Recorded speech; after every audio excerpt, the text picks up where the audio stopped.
Dans le silence doré d'un matin d'octobre en Bourgogne, quand la rosée transforme encore les vignes centenaires en cathédrales de cristal, Pierre Roussel pose ses mains calleuses sur le portail de fer forgé du domaine des Dalbret. À 52 ans, cet homme aux cheveux poivre et sel et aux yeux couleur terre brûlée connaît chaque parcelle de ses 80 hectares comme un père connaît le visage de ses enfants. Ses bottes de cuir usé foulent le même chemin depuis 28 ans, depuis le jour où le vieux maître des lieux l'avait embauché comme simple ouvrier viticole. Pierre n'est pas un homme de beaucoup de mots.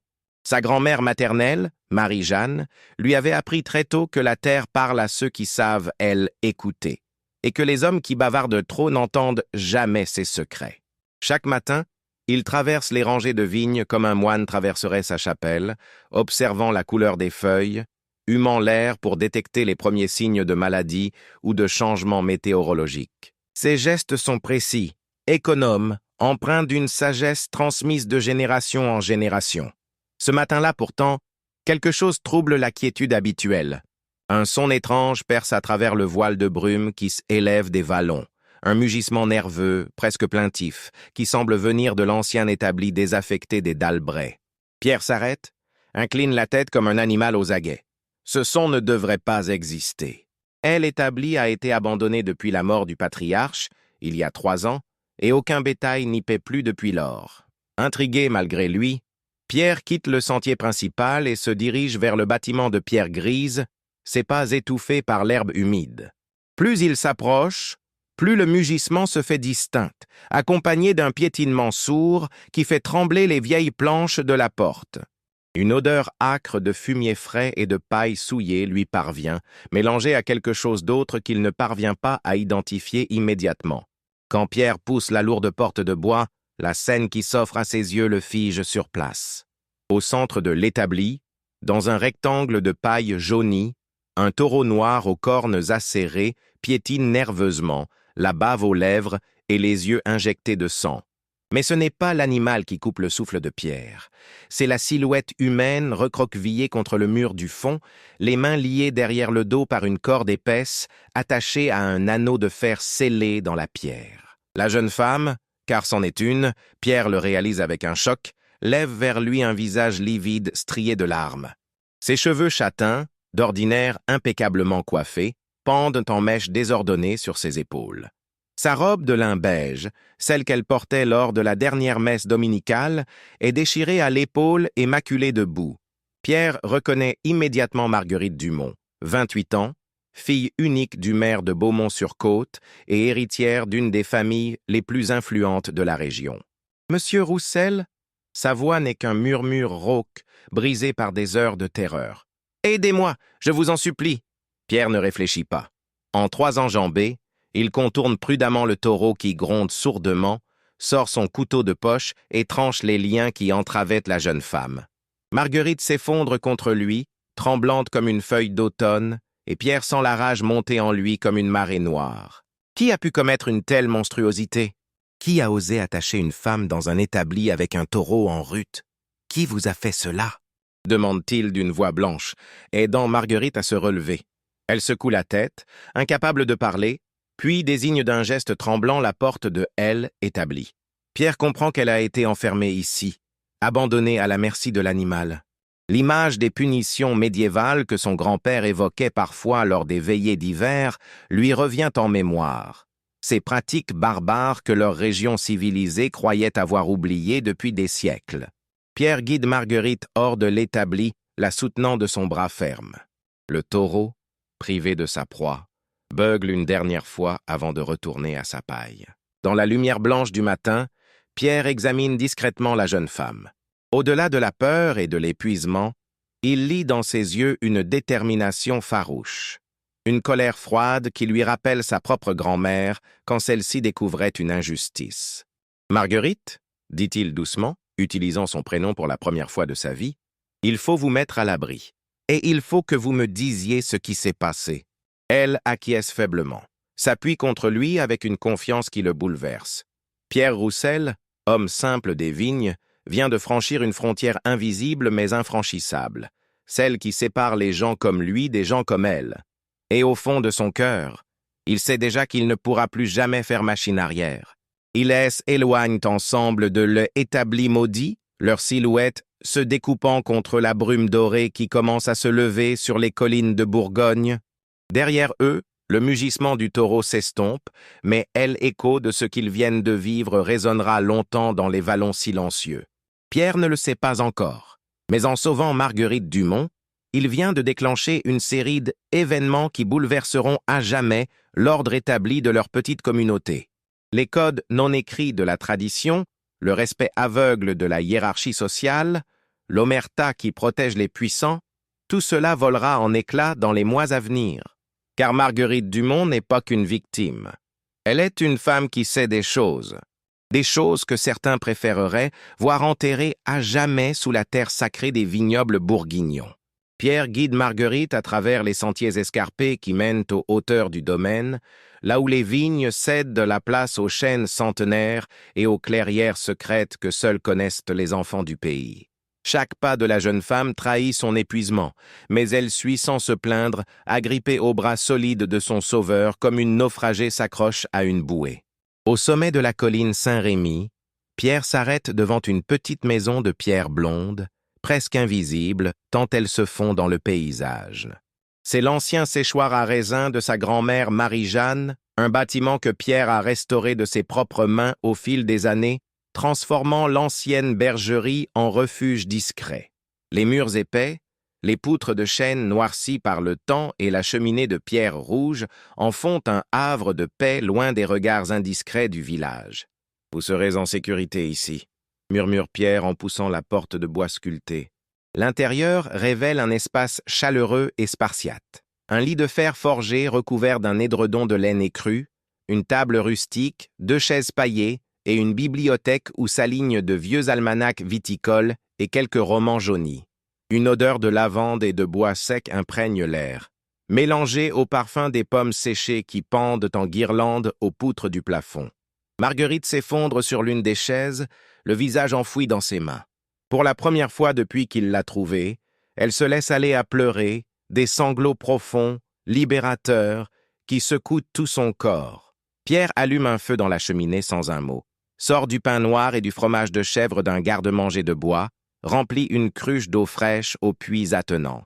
Il devine qu'elle a besoin de temps avant de pouvoir parler. Quand les flammes dansent enfin gaîment dans l'âtre et que la chaleur commence à chasser l'humidité matinale, Marguerite relève la tête. Ses yeux verts, d'ordinaire si fiers et déterminés lors des réunions municipales où Pierre l'avait aperçu, sont maintenant cernés et hantés. « Vous voulez savoir qui m'a fait cela ?» dit-elle d'une voix encore tremblante mais plus ferme. « C'est mon propre père, monsieur Roussel. Le maire que vous respectez, que tout le village révère, c'est lui qui m'a attaché dans cette étable. » Pierre suspend son geste, la miche de pain à mi-chemin de la table.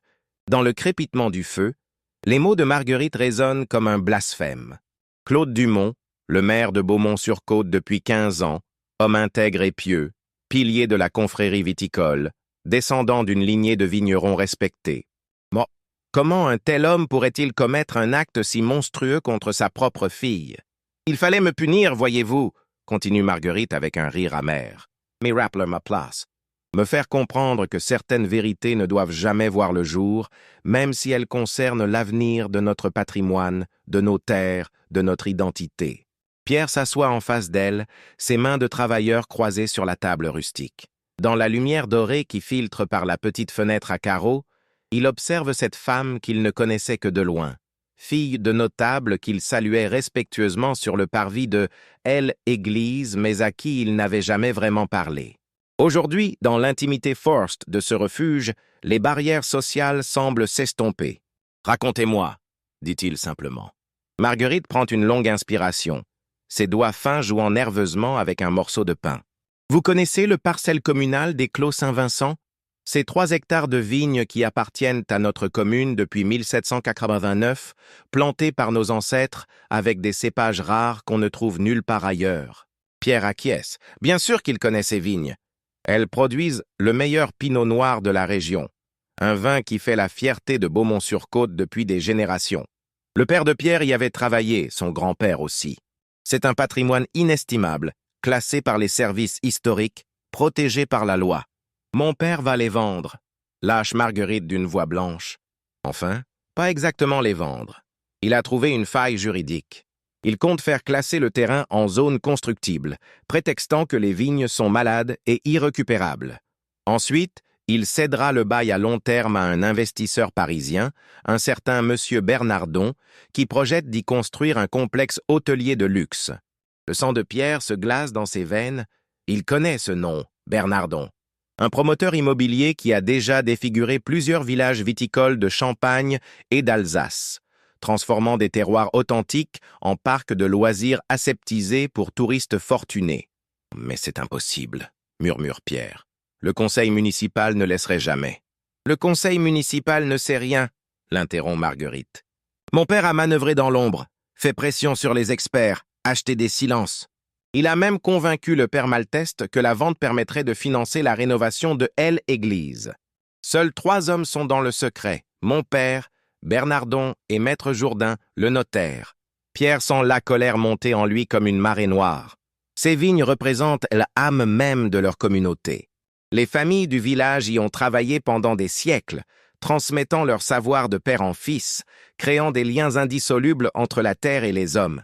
Voir tout cela rasé pour édifier un hôtel de luxe serait un sacrilège. « Comment avez-vous découvert cela » demande-t-il. « Par hasard » répond Marguerite en serrant les poings. « Bernardon était venu dîner à la maison il y a 3 semaines. Je l'ai entendu vanter à mon père les profits énormes que générerait le projet. Il parlait de maximiser la rentabilité du foncier et de développer le potentiel touristique inexploité. Comme si nos vignes n'étaient que des mètres carrés à rentabiliser. » Pierre comprend maintenant pourquoi Marguerite a été punie de manière si brutale. Dans la France rurale traditionnelle, questionner l'autorité paternelle équivaut à ébranler les fondements mêmes de l'ordre social. Et pour un maire respecté, avoir une fille qui menace de révéler ses manœuvres frauduleuses représente un danger mortel pour sa réputation et ses ambitions politiques. « J'ai essayé de parler aux vignerons, » continue Marguerite, les larmes aux yeux. D'abord à M. Gauthier, puis au frère Mercier. Mais ils ont tous refusé de m'écouter. Une femme, fille de mère qui plus est, qui viendrait donner des leçons aux hommes sur leur propre terre, ils m'ont ri au nez. Pierre hoche la tête amèrement. Il connaît cette mentalité rétrograde qui persiste encore dans certains milieux ruraux, ce mépris ancestral pour la parole féminine quand elle s'aventure sur le terrain des affaires masculines.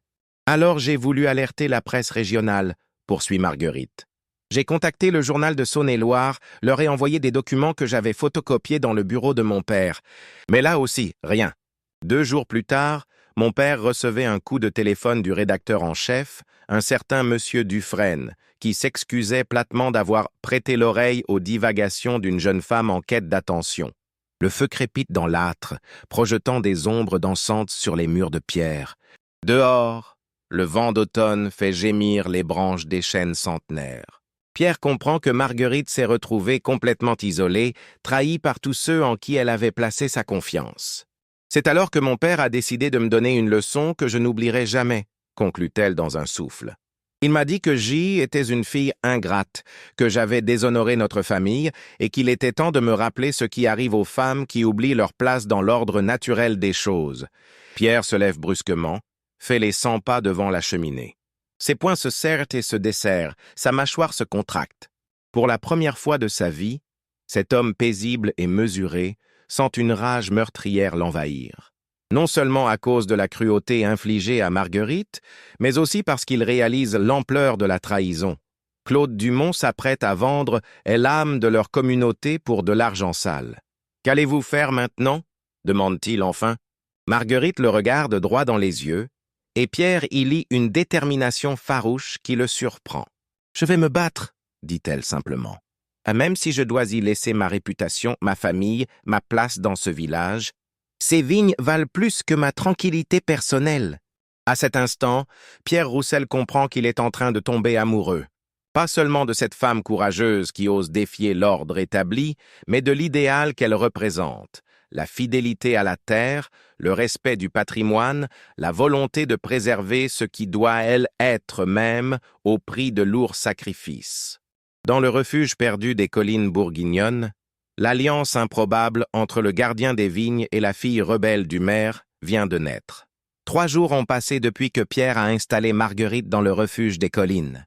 3 jours pendant lesquels il maintient sa routine habituelle au domaine, inspectant les vignes, taillant les derniers sarments, supervisant les vendanges tardives, mais l'esprit constamment tourné vers la petite maison de Pierre où se cache la fille du maire. Chaque matin, avant l'aube, il grimpe discrètement le sentier escarpé, portant dans un panier d'osier du pain frais, du fromage de chèvre, des œufs de ses poules et parfois un pot de miel de lavande que produit son voisin apiculteur. Marguerite reprend progressivement des couleurs. La terreur de elle étable s'estompe peu à peu, remplacée par une détermination farouche qui impressionne Pierre. Elle passe ses journées à écrire, noircissant page après page d'un carnet de cuir rouge, reconstituant de mémoire tous les détails du complot de son père, notant les dates, les noms, les sommes évoquées lors des conversations qu'elle a surprises. Son intelligence aiguë et sa mémoire précise transforment ses notes en un véritable dossier d'accusation. Mais en bas, dans le village, l'absence de Marguerite Dumont commence à alimenter les conversations sur le parvis de L. Église Saint-Barthélemy et devant L. Épicerie bureau de tabac de Madame Berthoud. Pierre l'apprend en se rendant à sa boulangerie habituelle, chez Auguste Rigolet, homme jovial aux avant-bras forts, comme des troncs de chêne et à la langue bien pendue. Alors, Pierre, lance Auguste en enfournant une nouvelle fournée de pain de campagne, qu'est-ce que tu penses de cette histoire avec la petite Dumont? Pierre sent son cœur s'accélérer mais conserve un visage impassible. Quelle histoire? Comment? Tu n'es pas au courant? Auguste s'essuie les mains sur son tablier fariné et se penche par-dessus son comptoir de marbre. Elle a disparu, volatilisée. Le maire prétend qu'elle est partie rendre visite à sa tante à Lyon, mais Madame Berthoud a téléphoné à ladite tante hier soir. Et personne n'a vu Marguerite là-bas. Pierre achète son pain habituel, échange quelques banalités sur la météo et les vendanges, puis se dirige vers l'épicerie. Là, il tombe sur un véritable conciliabule de commère mené par Simone Berthoud, femme sèche aux cheveux gris fer et aux yeux perçants qui connaît tous les secrets du village depuis 40 ans. « Ah, Pierre !»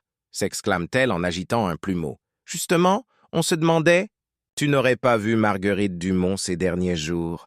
Toi qui arpentes le domaine des Dalbret du matin au soir? » « Non, matin, Madame Berthoud, » répond Pierre avec le plus de naturel possible. « Pourquoi cette question? » « Parce que cette fille a disparu comme par enchantement. » Intervient Yvonne Marceau, l'institutrice à la retraite. « Et son père nous raconte des sorts nets? » D'abord Lyon, puis soi-disant Dijon pour des affaires administratives. Les versions changent selon l'interlocuteur? Passe-moi, je dis qu'elle a filé avec un homme. Lâche perfidement Georgette Morel, veuve du postier, en remontant ses lunettes sur son nez aquilin. Une fille de 28 ans encore célibataire, ça finit toujours mal. Elle aura trouvé quelque amoureux et quitté la maison en catimini pour éviter le scandale. Pierre serre les dents. Il voudrait hurler la vérité, révéler la monstruosité du maire. Mais il sait que Marguerite n'est pas encore prête. Il lui faut des preuves irréfutables, une stratégie solide, des alliés sûrs. Peut-être qu'elle avait besoin de prendre l'air, suggère-t-il sobrement. Les jeunes d'aujourd'hui voyagent plus facilement qu'à notre époque. Mais Simone Berthoud n'est pas dupe. Ses petits yeux noirs scrutent Pierre avec une intensité dérangeante. « Dis-moi, Pierre, tu n'aurais pas vu des allées et venues suspectes du côté du domaine? Des voitures inconnues?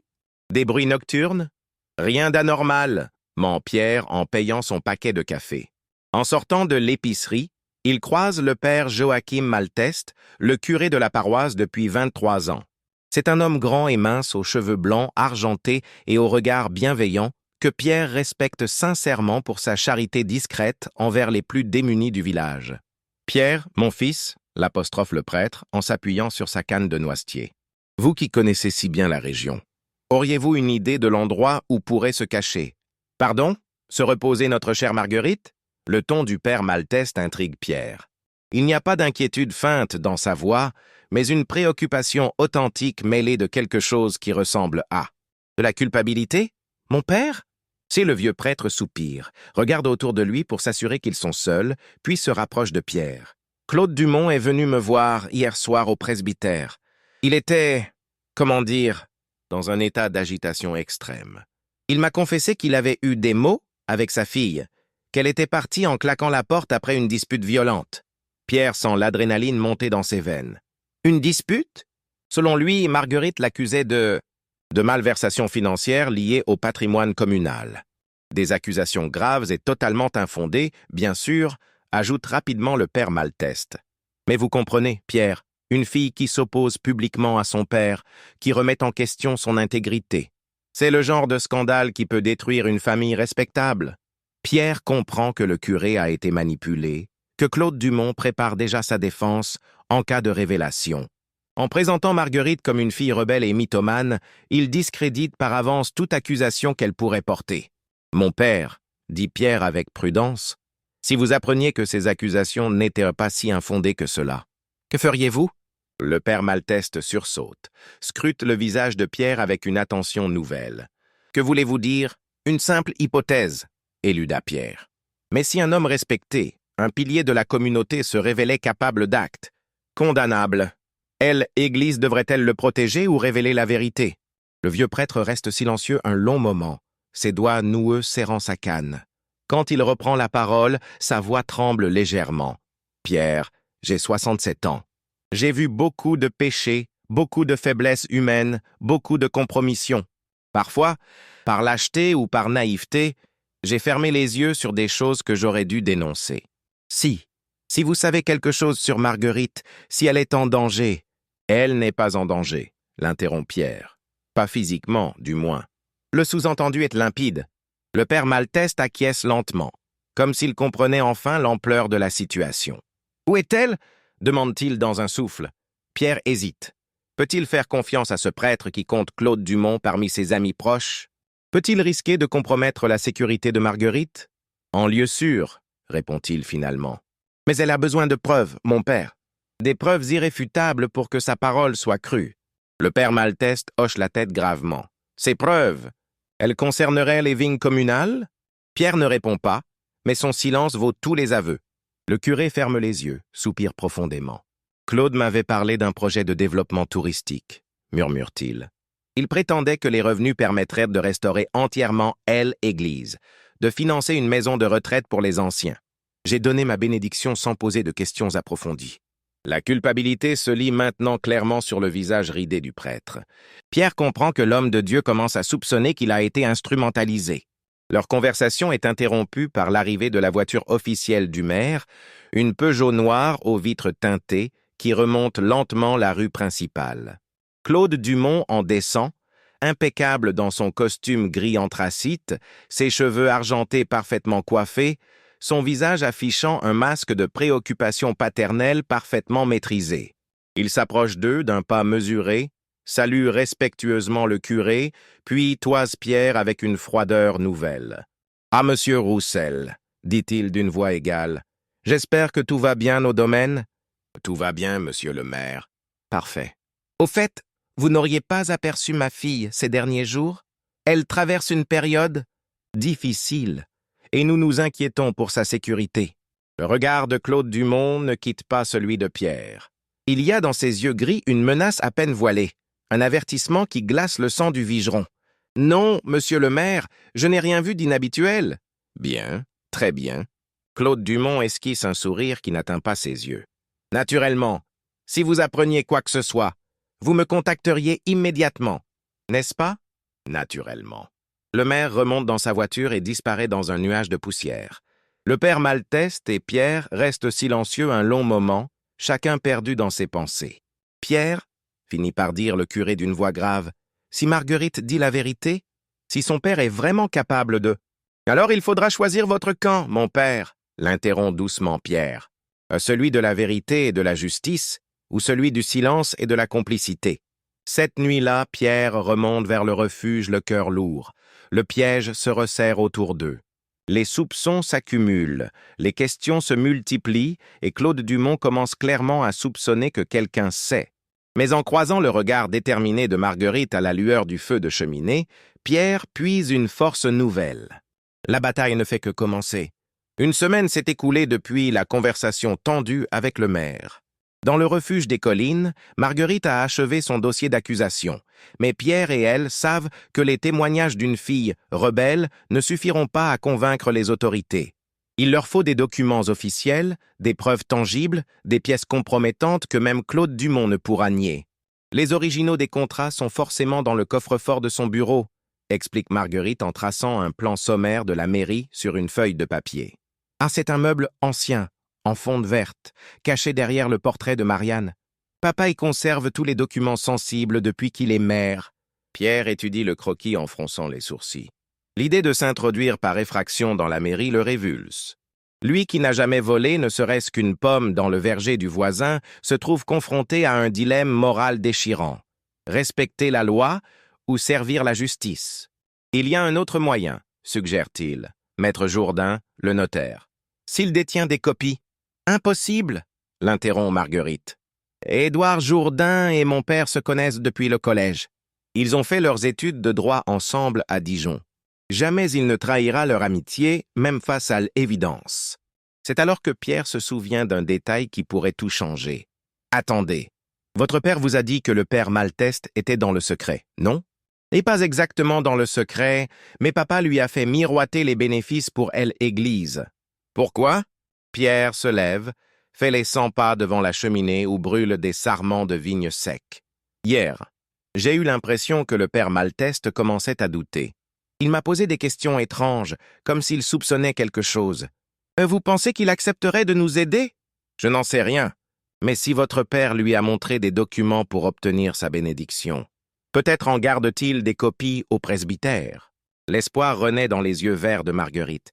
Le presbytère de Beaumont-sur-Côte, vieille bâtisse de pierre du XVIIIe siècle attenante à l'église, abrite les archives paroissiales depuis des décennies. Si Claude Dumont a effectivement consulté le curé avant de finaliser son projet, il a pu laisser des traces de cette démarche. « Il faut que j'aille voir le père Malteste », déclare Pierre. « Non », proteste Marguerite. « C'est trop risqué. Si mon père apprend que vous lui avez parlé de moi... » « Il le faut, Marguerite? Nous n'avons pas d'autre choix ?» Pierre descend au village en fin d'après-midi, au moment où les cloches de Saint-Barthélemy sonnent les vêpres. Le presbytère sommeille dans la lumière dorée d'octobre, ses volets verts à demi clos, son petit jardin embaumant encore les dernières roses trémières. Pierre frappe discrètement à la porte de chêne sculptée. Le père Malteste lui ouvre, vêtu de sa soutane noire élimée au coude. Son visage s'éclaire d'un sourire fatigué. « Pierre, entrez donc, mon fils. J'espérais justement vous revoir. » Le salon du curé respire la simplicité monastique, un crucifix de bois au mur, des étagères croulant sous les livres de théologie, 2 fauteuils de velours rouge fatigués, une table basse sur laquelle traînent des lunettes de lecture et un bréviaire ouvert. Le père Malteste fait asseoir Pierre, lui offre un verre de vin de messe, puis s'installe en face de lui. « J'ai beaucoup réfléchi à notre conversation de l'autre jour, » commence le prêtre sans préambule. « Et j'ai relu certains documents que Claude m'avait confiés il y a quelques semaines. » Pierre sent son cœur s'emballer. « Des documents ?» Le père Malteste se lève péniblement, se dirige vers un secrétaire de noyer contre le mur, en sort un dossier cartonné bleu qu'il pose sur la table basse. « Claude voulait mon approbation morale pour son projet, » explique-t-il d'une voix lasse. Il m'a montré les plans du complexe hôtelier, les retombées économiques escomptées, les bénéfices pour la paroisse. Sur le moment, ébloui par les promesses de rénovation de l'église, j'ai donné ma bénédiction sans examiner les détails. Pierre ouvre le dossier avec des mains tremblantes. À l'intérieur, il découvre des photocopies de plans d'architectes, des études de faisabilité, des projections financières. Et surtout, une lettre sur papier à en-tête de la mairie, signée de la main même de Claude Dumont, détaillant la procédure de déclassement des vignes communales. « Mon Dieu !» murmure Pierre en parcourant les documents. « C'est exactement ce qu'il nous fallait. »« Pierre, » l'interpelle gravement le père Malteste, « je veux que vous me disiez la vérité. Où est Marguerite? Est-elle vraiment en sécurité ?» Pierre hésite un instant, puis décide de jouer carte sur table. « Elle va bien, mon père. » Elle se cache en attendant de pouvoir prouver les malversations de son père. Ces documents, ils pourraient tout changer.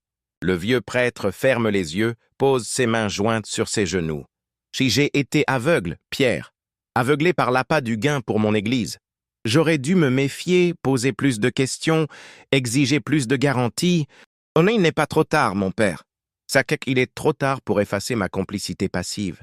Mais peut-être pas trop tard pour réparer.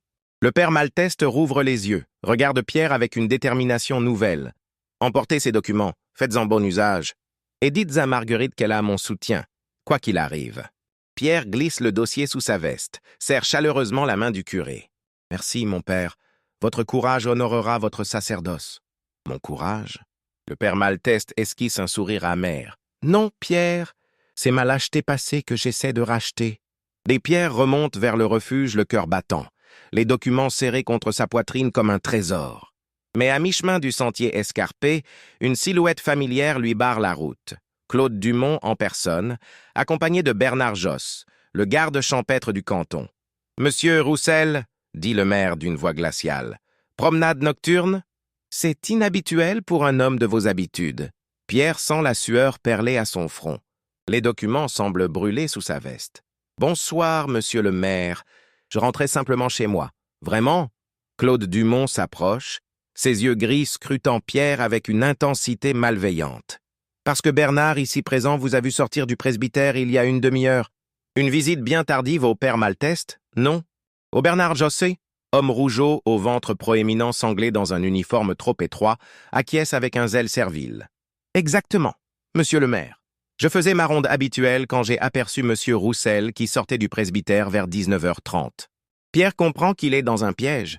Le maire a fait surveiller le curé, anticipant qu'il pourrait craquer et révéler des informations compromettantes. « Une simple visite de courtoisie, » improvise Pierre. « Le père Malteste m'avait demandé conseil pour l'entretien du petit vignoble de la paroisse. » Claude Dumont ne quitte pas Pierre des yeux. Il y a dans son regard une froide détermination qui glace le sang du vigneron. « Monsieur Roussel, » dit-il enfin d'une voix très douce, « j'espère sincèrement que vous n'êtes pas en train de faire quelque chose que vous pourriez regretter amèrement.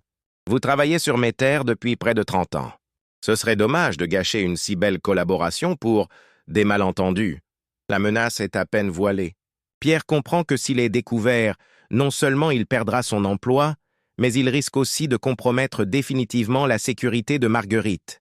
« Bien sûr, monsieur le maire, je vous souhaite une bonne soirée. » Pierre S. éloigne d'un pas qu'il espère naturel, mais il sent dans son dos le regard de Claude Dumont qui le transperce comme une lame. Quand il atteint enfin le refuge, essoufflé et tremblant, Marguerite l'accueille avec inquiétude. « Pierre, que s'est-il passé? Vous êtes pâle comme un linge. » Pierre sort le dossier de sa veste, le pose sur la table rustique. « J'ai les preuves. Mais nous avons un problème. Votre père sait que le père Malteste nous aide. Il nous surveille. » Marguerite pâlit à son tour, mais son regard se durcit. « Peu importe. Nous avons ce qu'il nous faut, non ?» Pierre ouvre le dossier, étale les documents sur la table. À la lueur dansante des flammes, ils examinent les plans, les contrats, les correspondances. Tout y est. La procédure frauduleuse de déclassement, les dessous de table versés aux experts complaisants, les promesses mirobolantes faites aux investisseurs parisiens. « C'est parfait, » murmure Marguerite, les yeux brillants. « Avec cela, nous pouvons porter plainte auprès du procureur de la République. Mon père ne pourra pas nier l'évidence. » Mais Pierre fronce les sourcils. « Ah, il manque quelque chose d'essentiel. La preuve que vous avez été enfermé dans l'étable pour vous faire taire. Sans cela, votre père pourra toujours prétendre que vous avez volé ces documents par dépit, que vous mentez par esprit de vengeance. » Marguerite se tait un long moment, puis relève la tête avec une expression déterminée. « Alors il faut que je retourne au village, » dit-elle calmement. « Il faut que je me montre, que je parle aux gens, que je témoigne publiquement de ce qui m'est arrivé. C'est de la folie. Votre père pourrait recommencer, ou pire encore. Non, Pierre. Maintenant que nous avons les preuves, maintenant que le père Malteste est de notre côté, mon père ne peut plus agir dans l'ombre. Il va falloir qu'il affronte la vérité en pleine lumière. » Pierre comprend que Marguerite a raison, mais l'angoisse lui étreint le cœur. En retournant au village, elle s'expose à tous les dangers. Mais c'est le seul moyen de révéler au grand jour le scandale qui pourrit leur communauté. Dans la petite maison perdue des collines bourguignonnes, à la lueur tremblante du feu de cheminée, Pierre et Marguerite préparent leur retour vers la vallée. Demain, la bataille décisive commencera. Le dimanche matin se lève dans une brume dorée qui transforme les vignobles de Beaumont-sur-Côte en océan de lumière. C'est le jour du « bain des vendanges ». Cette cérémonie séculaire, qui marque officiellement la fin de la récolte et rassemble toute la communauté sur la place de L-Église pour célébrer les fruits de la terre et l'unité du village.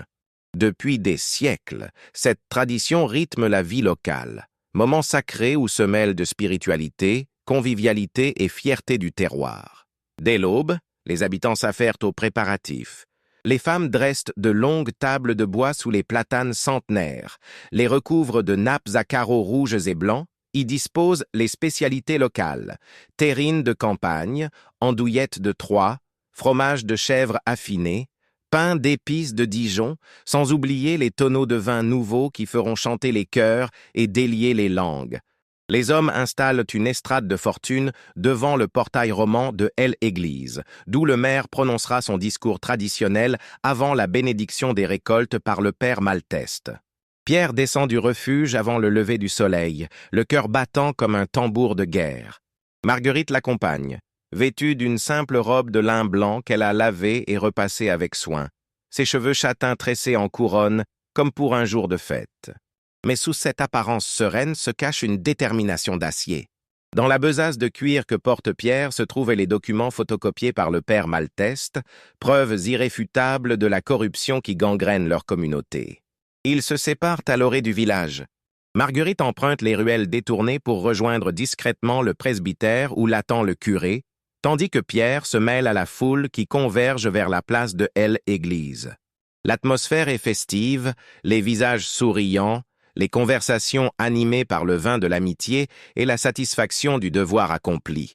Auguste Rigolet, le boulanger, plaisante avec les frères, Mercier sur la qualité exceptionnelle du millésime, Simone Berthoud, elle épicière, distribue des échantillons de ses conserves maison, les enfants courent entre les tables en poussant des cris de joie.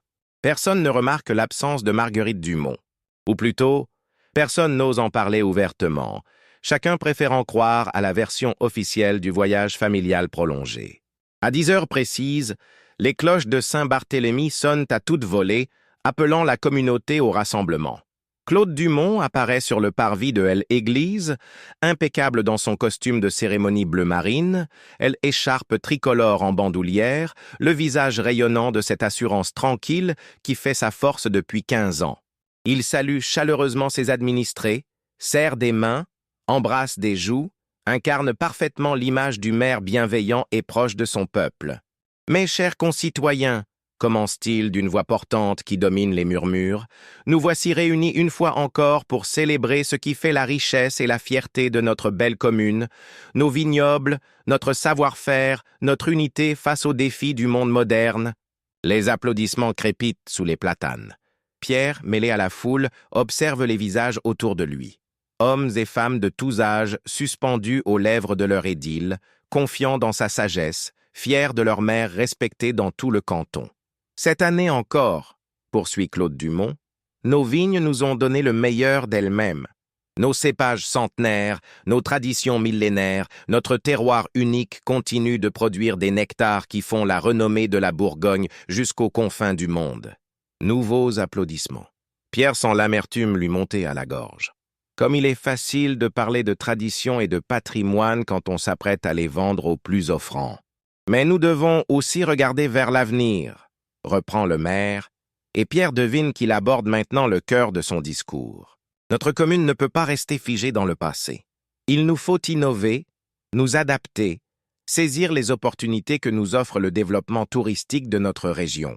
Ah, quelques murmures inquiets parcourent l'assemblée. Le père Malteste, debout près de l'estrade, échange un regard lourd de sens avec Pierre. « C'est pourquoi, » continue Claude Dumont d'une voix plus ferme, « j'ai l'honneur de vous annoncer aujourd'hui un projet magnifique qui va transformer l'avenir de Beaumont-sur-Côte. La création d'un complexe hôtelier de prestige sur une partie de nos terres communales. Un projet qui créera des emplois, attirera des visiteurs de qualité et nous permettra de financer la rénovation de notre patrimoine architectural. » Cette fois, les murmures se transforment en exclamations de surprise. Pierre voit les visages se crisper, les regards s'interroger. Laurent Gauthier, le doyen des vignerons, lève la main. « À monsieur le maire, de quelle terre parlez-vous exactement ?» Claude Dumont sourit. de ce sourire confiant qui lui a toujours permis de rassurer ses électeurs. De certaines parcelles des Clos Saint-Vincent qui, hélas, ne sont plus exploitables, nos experts ont constaté une dégradation irréversible du sol, une contamination qui rend toute culture impossible. Plutôt que de laisser ces terres en friche, autant les valoriser autrement. C'est le mensonge de trop. Pierre sent la colère exploser dans sa poitrine. Les Clos Saint-Vincent, contaminés, impropres à la culture? Lui qui les arpente quotidiennement sait pertinemment qu'il s'agit des plus belles vignes de la région. « C'est faux !» crie-t-il soudain, sa voix portant dans le silence stupéfait qui a saisi l'assemblée. Tous les regards se tournent vers lui. Claude Dumont pâlit. Ses yeux gris se rétrécissent dangereusement. « Monsieur Roussel, dit-il d'une voix glaciale, je ne pense pas que votre opinion... »« Ah, mon opinion !» l'interrompt Pierre en s'avançant vers l'estrade. « Et monsieur le maire, j'ai travaillé ces terres pendant près de 30 ans. Les Clos Saint-Vincent sont en parfaite santé. Il n'y a aucune contamination, aucune dégradation. Ces vignes produisent le meilleur pinot noir de la région. » Un brouhaha indigné monte de l'assemblée. Les vignerons se regardent, perplexes. Comment leur maire peut-il affirmer une chose si manifestement fausse? Claude Dumont descend de l'estrade, s'approche de Pierre avec l'air d'un homme offensé dans sa dignité. « Monsieur Roussel, vous êtes un excellent gardien de vignoble, mais vous n'êtes pas expert agronome. Nos spécialistes ont établi des rapports détaillés que vous n'êtes pas habilité à contester. »« Des rapports bidons !» lance Pierre, hors de lui. « Achetés avec l'argent de Bernardon, votre ami promoteur. » Le nom de Bernardon frappe l'Assemblée comme un coup de tonnerre. Claude Dumont blêmit, comprenant que son secret a été éventé. « Comment osez-vous » commence-t-il, mais sa phrase reste en suspens. Une silhouette familière vient d'apparaître sur le parvis de L. Église, Marguerite Dumont en personne, accompagnée du père Malteste. Elle tient à la main un dossier cartonné bleu que l'assistance reconnaît immédiatement. « Papa !» dit-elle d'une voix claire qui porte jusqu'au fond de la place. « Il est temps de dire la vérité. » Le silence qui s'abat sur la place du village est si dense qu'on entendrait voler une mouche. Claude Dumont fixe sa fille comme s'il voyait un fantôme. Sa belle assurance envolée d'un coup. « Marguerite, balbutie-t-il, que fais-tu ici? Je croyais que tu étais... »« Et que j'étais où, papa? À Lyon? À Dijon? Tes mensonges changent selon tes interlocuteurs. » Marguerite s'avance au centre de la place, le dossier serré contre sa poitrine. « Mes chers voisins, mes chers amis, je dois vous révéler quelque chose de terrible. Mon père, votre mère, s'apprête à vendre notre patrimoine le plus précieux à un promoteur parisien sans scrupules. » Des exclamations indignées fusent de toutes parts. Claude Dumont tente de reprendre le contrôle. « Marguerite, tu délires. Tu es malade, tu as besoin de soins. »« So, suis-je malade, papa, quand je lis ce contrat signé de ta main ?» Marguerite ouvre le dossier, brandit la lettre sur papier à en tête de la mairie. « Suis-je malade quand je révèle que tu as soudoyé 3 experts pour qu'ils déclarent nos vignes malades? Suis-je malade quand je dénonce les dessous de table que t'a versé Bernardon? » L'assemblée explose. Les vignerons se pressent autour de Marguerite, exigent de voir les documents. Laurent Gauthier s'empare de la lettre, la lit à voix haute. Les chiffres, les dates, les signatures, tout y est, noir sur blanc. Claude Dumont comprend que le vent a tourné. Son visage se durcit, révélant soudain la vraie nature de l'homme derrière le masque du notable bienveillant. « Marguerite, dit-il d'une voix sifflante, tu ne sais pas ce que tu fais. Tu détruis ta propre famille. » « Ma famille ?» Marguerite éclate d'un rire amer. « Parlons-en de ma famille. Parlons de ce que fait un père aimant à sa fille quand elle découvre ses malversations. » Et elle se tourne vers l'assemblée médusée, relève les manches de sa robe blanche, révélant les marques encore visibles des cordes qui l'avaient entravée. « Ah, il y a une semaine, cet homme que vous respectez m'a attaché dans l'étable désaffectée des Dalbret, avec un taureau en rute, pour me punir d'avoir découvert ses magouilles. Il m'a laissé là toute une nuit, à la merci de cette bête, pour me rappeler ce qui arrive aux femmes qui osent défier l'autorité masculine. Le choc est tel que plusieurs personnes dans l'assemblée portent la main à leur bouche, horrifiées. Simone Berthoud laisse échapper un cri étouffé. Auguste Rigolet secoue la tête, incrédule. Claude Dumont tente une dernière esquive. Elle ment. Ma fille traverse une crise nerveuse. Elle invente des histoires abracadabrantes pour attirer l'attention. Aimé Pierre s'avance à son tour. « Elle ne ment pas, dit-il d'une voix ferme. C'est moi qui l'ai trouvé dans cet état. C'est moi qui l'ai sauvé. Et j'en témoignerai devant n'importe quel tribunal. Le père Malteste se joint à eux, grave et digne dans sa soutane noire. Moi aussi, je témoignerai, déclare-t-il solennellement. Claude Dumont m'a montré ces documents il y a des semaines, cherchant ma bénédiction pour son projet. J'ai été assez naïf pour la lui accorder, ébloui par ses promesses, mais je ne laisserai pas commettre ce sacrilège plus longtemps. Eletto se resserre autour de Claude Dumont. Les visages qui l'entourent ne reflètent plus que dégoût et colère. Laurent Gauthier s'approche de lui, les documents à la main. « Claude, dit-il d'une voix tremblante de rage, comment as-tu pu trahir la confiance de toute une communauté? Comment as-tu pu lever la main sur ta propre fille ?» Claude Dumont recule, cherche une issue, mais l'Assemblée l'encercle. Son masque de respectabilité vole définitivement en éclats. « Vous ne comprenez rien !» hurle-t-il soudain. « Cette commune se meurt. Nos jeunes partent en ville, nos commerces ferment, nos écoles se vident. Il fallait agir, il fallait se moderniser. Bernardon nous offrait une chance unique de nous développer. En vendant notre âme, rétorque Marguerite, en détruisant ce qui fait notre identité depuis des siècles. Pour l'identité ne nourrit pas son homme, l'identité ne paie pas les factures. L'identité ne crée pas d'emploi. Mais ces cris résonnent dans le vide. Plus personne ne l'écoute. Auguste Rigolet s'est dirigé vers la mairie pour téléphoner à la gendarmerie. D'autres villageois sortent leur téléphone portable, filment la scène, appellent les journaux locaux. Claude Dumont comprend que tout est fini. Il regarde une dernière fois sa fille, et dans ses yeux gris, Pierre lit non pas du repentir, mais une haine froide qui le glace jusqu'aux os. « Tu le paieras, Marguerite » murmure-t-il. « Toi et tous ceux qui t'ont aidé, vous le paierez très cher. » Puis il tourne les talons et éloigne d'un pas raide, abandonnant derrière lui les débris de sa réputation et de ses ambitions. Sur la place de L'Église, la fête des vendanges a pris une tournure historique. Marguerite, entourée de villageois qui la félicitent pour son courage, serre la main de Pierre avec une émotion intense. Le garde champêtre les a rejoints, promettant son soutien total pour les procédures qui vont suivre. Le banc des vendanges de cette année restera gravé dans la mémoire collective de Beaumont-sur-Côte comme le jour où la vérité a triomphé du mensonge, où une femme courageuse a brisé les codes de la soumission pour sauver l'âme de sa communauté. Mais Pierre sait que la guerre n'est pas terminée. Claude Dumont ne se laissera pas faire sans réagir. Et sa dernière menace résonne encore dans l'air d'automne comme un présage sinistre.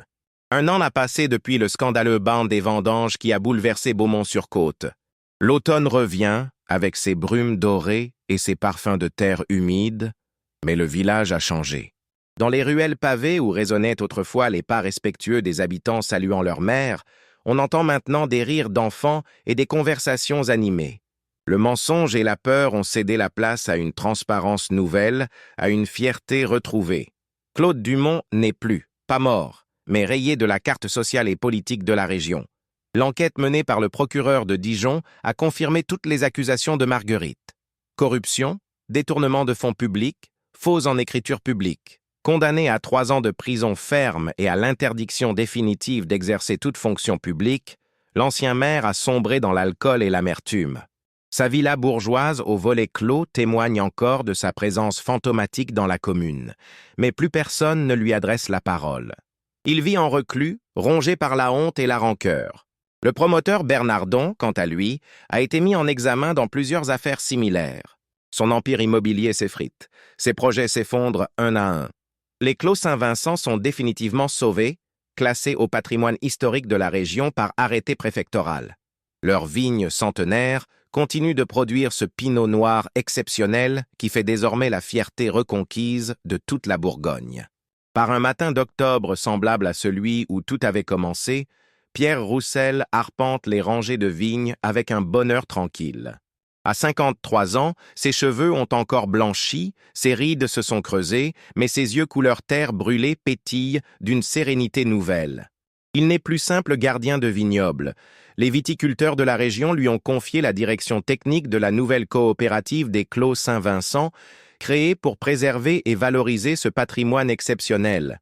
Dans l'ancienne maison communale rénovée qui lui sert de bureau, Pierre reçoit désormais des délégations de producteurs venus de toute la France pour étudier leur modèle de gestion collective.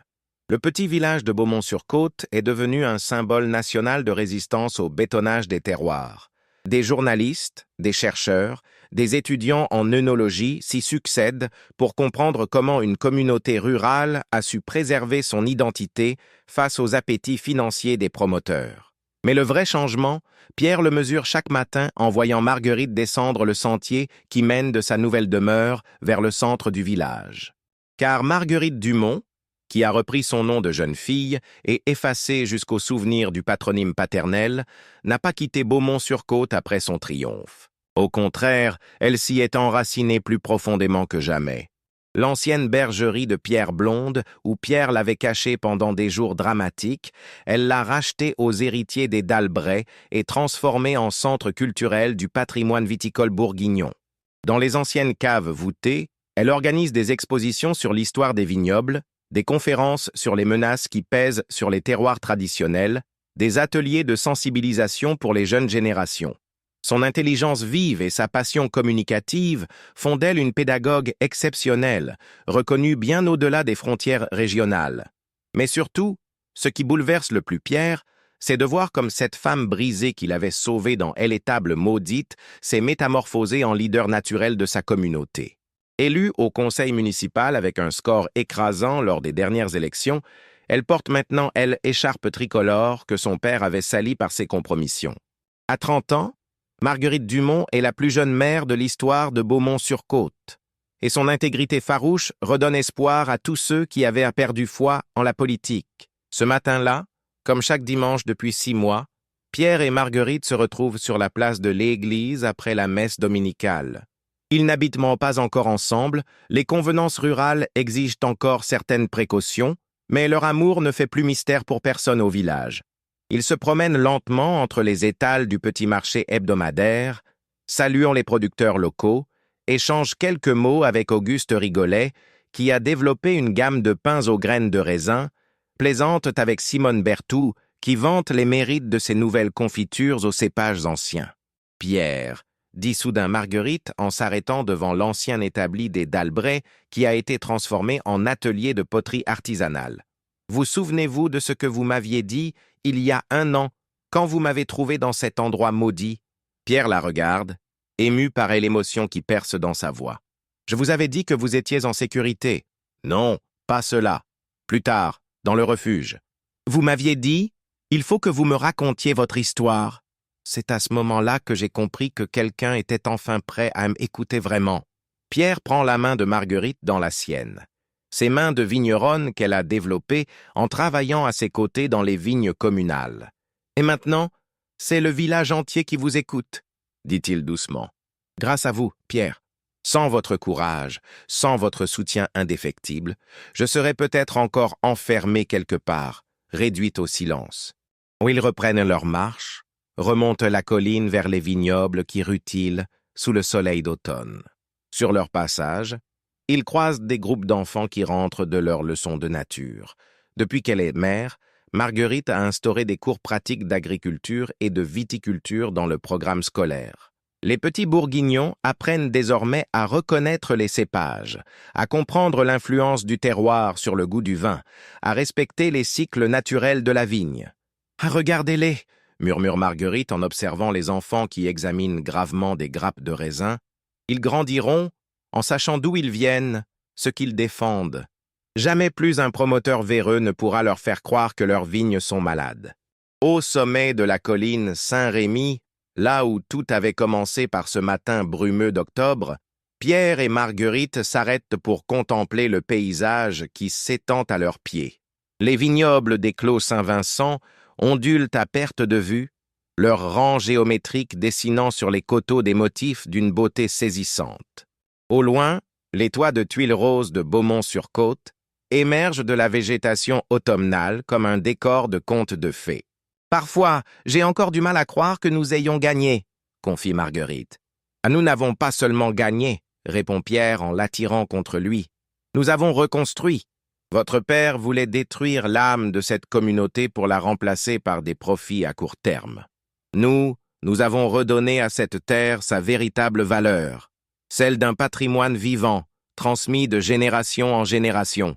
Le père Malteste les rejoint, essoufflé par la montée mais souriant. À 68 ans, le vieux curé a retrouvé une énergie nouvelle depuis qu'il a lavé sa conscience de ses compromissions passées.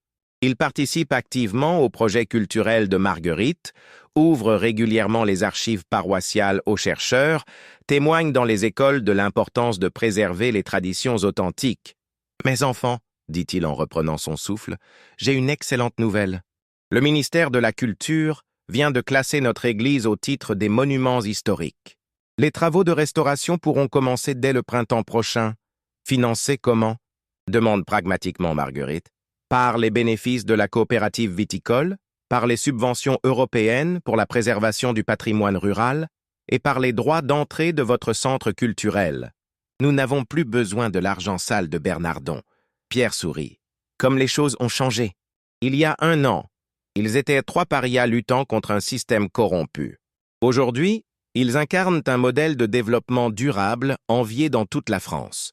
Soudain, Marguerite se tourne vers Pierre avec cet éclat malicieux dans le regard qu'il lui connaît bien. « Pierre Roussel, dit-elle solennellement, gardien des vignobles, sauveur de demoiselles en détresse, révolutionnaire malgré lui.